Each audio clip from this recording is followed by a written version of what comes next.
some of the music that I listen to is not feeding into that. I cut the shit out. You know what I mean? Same So here. that's me as a Same here. grown man, though. You gotta understand See, that. right, you know, when I'm younger, I got every whole album. There's not even one whole song you can't tell me that I haven't heard. That's Same right. thing with Biggie. But when I was young, I didn't think that way in my 20s, 21s. That was the culture. That's what Right. inspired me to dress. That's what kind of gave me my swag. That's what gave me my style. That's what gave me an understanding of the world, the music.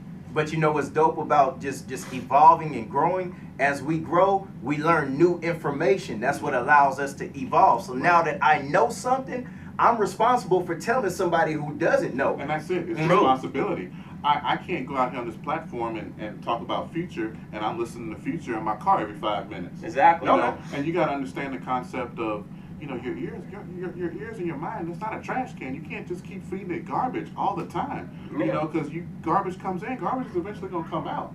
You know, I'm gonna listen to cats like J. Cole, Kendrick Lamar. You know, people that are talking about stuff. I mean, if I had a teenager, I would be perfectly okay with listening to J. Cole right now. You know, he has a great message. I mean, he has a few curse words here and there. I mean, that just goes along with it. But his message overall is good, great music, and just a great message. So you just can't always feed your mind garbage. And that's and that's where I'm at, man. I like to say this, man. Like I told you earlier, I was listening to a video with Dr. Boyce Watkins and my boy Dame Dash, and Dame Dash said, like, they were talking from an entertainment perspective. He said, your fans are a reflection of you. If you're putting out garbage, you're gonna have garbage fans. people following you. Right. If you're putting out truth, you're gonna have smart, intellectual people following. That's you. true. Very true. It goes. I even heard Curse. Said this on an interview when he used to come out rapping. He used to talk about shoot 'em up guns and all that. He really was never a gangster. But when he go to his concert, he was being there gangster, shoot 'em up guns. He was like, yo. That's why he switched to talking about weed. Now all of his concert followers are just stoners. You know what I mean? Right. So that is actually a true reflection of from a fan base. But, you know, guys, but to touch back on what's really most important, the leadership in the community of black people, you know, Jarvis, let me ask you this for my final last question. If you was going to say the one community leader right now, and let's say just in our city of Houston area, who would you say it is, and who would you say that should step up more and do more things for our inner city youth right now in the Houston area where we live? So a local leader? Yeah. Wow. Well, I think right now Sylvester Turner has the biggest platform to do something. He's now the mayor, so I think he has the most leeway and power to make things happen. So, you know, shout out to him. I think Lee Brown did a great job when he was in office. So, you know, Sylvester Turner's been trying to be our mayor for probably at least 20 years, so he's finally there. So hopefully he can do something powerful for our community. Good stuff. I would say that it's me. Wow. You. Because we're young enough to Mike, you're considered cool.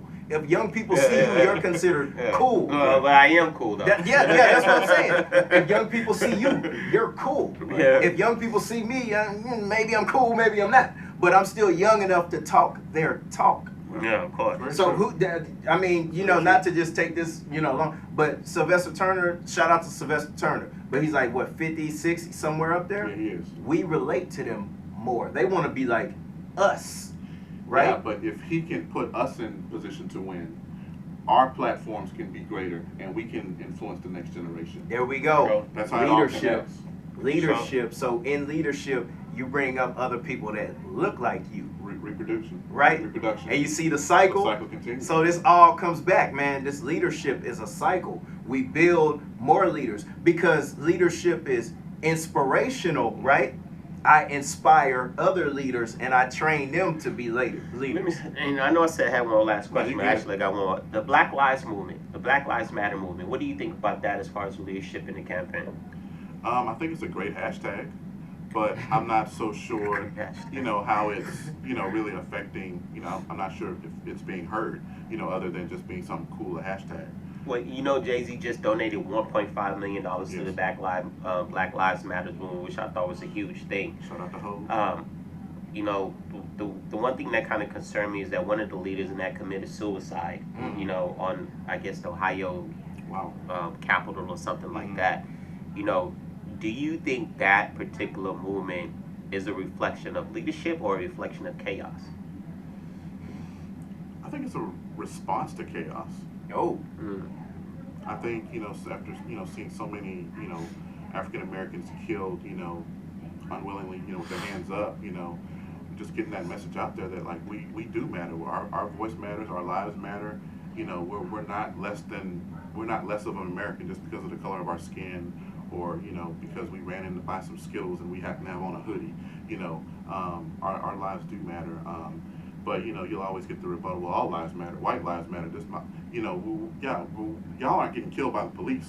We are. So, but I think I would like to see more put into the movement than just seeing people think it's something cool to hashtag. I mean, just because you're hashtagging Black Lives Matter doesn't mean you really care. It doesn't even mean you understand why Black Lives Matter.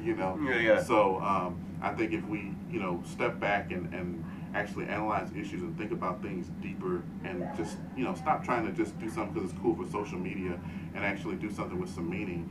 I think that's where we can really see some movement with Black Lives Matter. Yeah, I know we always touch on some of the things of what's not going on, but I always believe we got to touch on the people who are making a big movement.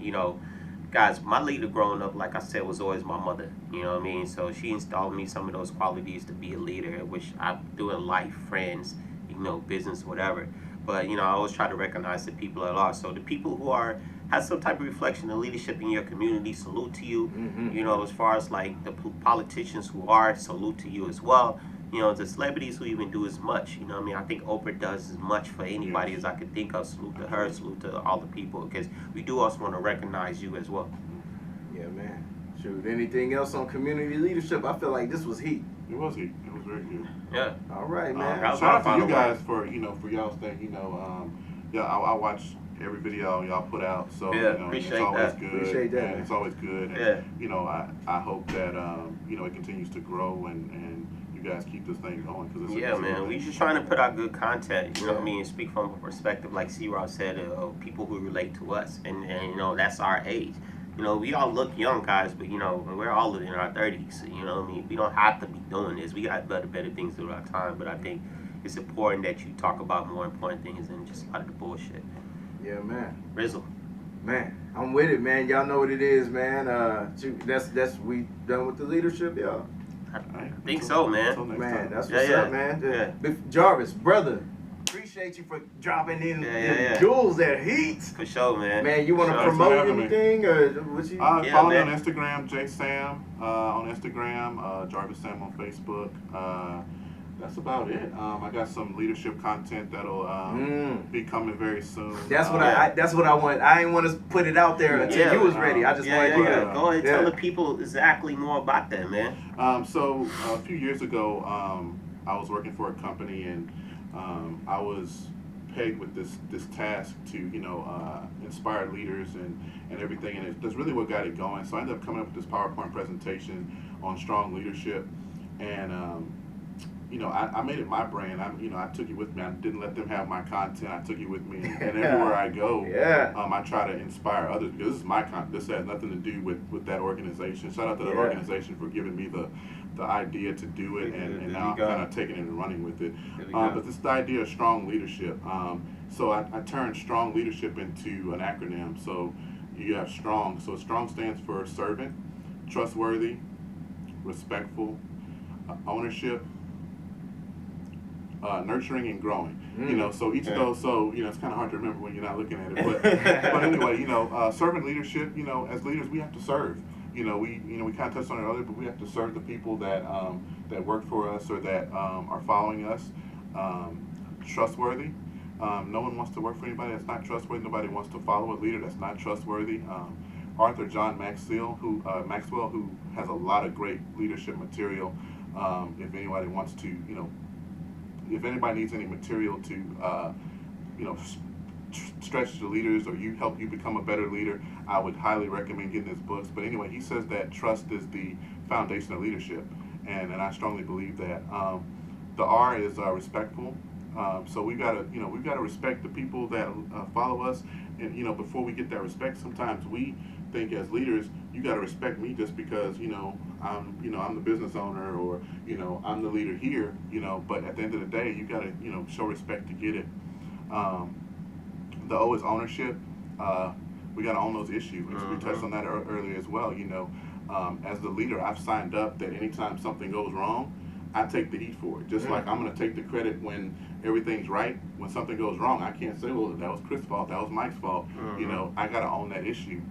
And there's nurturing. We've got to nurture our, you know, just like we got to treat them almost like kids. Our people that are following us, we've got to help develop them and put them in position so that we can reproduce ourselves, so that we can move on to something greater, and then they can fill in our gaps, and this flow of leadership keeps going.